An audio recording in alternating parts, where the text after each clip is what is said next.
2026 সালের নভেম্বরে উন্নয়নশীল দেশের চূড়ান্ত স্বীকৃতি পেতে যাচ্ছে Bangladesh.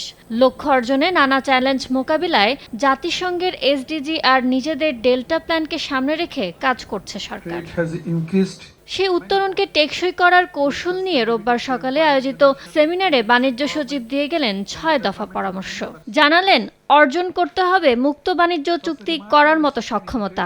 Graduation from LDC status is likely to bring enormous challenges to our export sector, particularly in duty-free and quota-free market. উত্তরণ হলে বাংলাদেশের সঙ্গে বাণিজ্য সম্প্রসারণে বিশ্ববাজারের অংশীদারদের আত্মবিশ্বাস বাড়বে। এমন ইতিবাচক দিক তুলে ধরলেও এলডিসির সুযোগ সুবিধা বন্ধ হয়ে যাওয়া আর মধ্যম আয়ের ঝুঁকির কথা স্মরণ করিয়ে দেন অর্থ প্রতিমন্ত্রী। Very important part of this draft is the point where we are talking about promoting structural transformation to prevent falling into the middle income trap. I think this part is going to be the most challenging.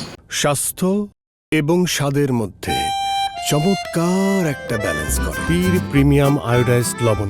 সব challenge মোকাবিলা করতে পরিশ্রমী মানুষ, উদ্যোক্তা আর তরুণদের ওপর ভরসা রাখতে চান অর্থমন্ত্রী। Graduation from LDC status will bring few challenges in front of us.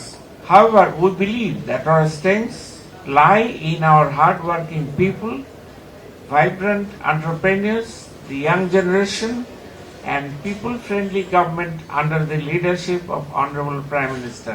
উত্তরণের পথে অর্থনীতির পাশাপাশি পরিবেশ ও সামাজিক সূচকগুলোর উন্নয়নেও সমান নজর রাখার তাগিদ আসে সেমিনার থেকে।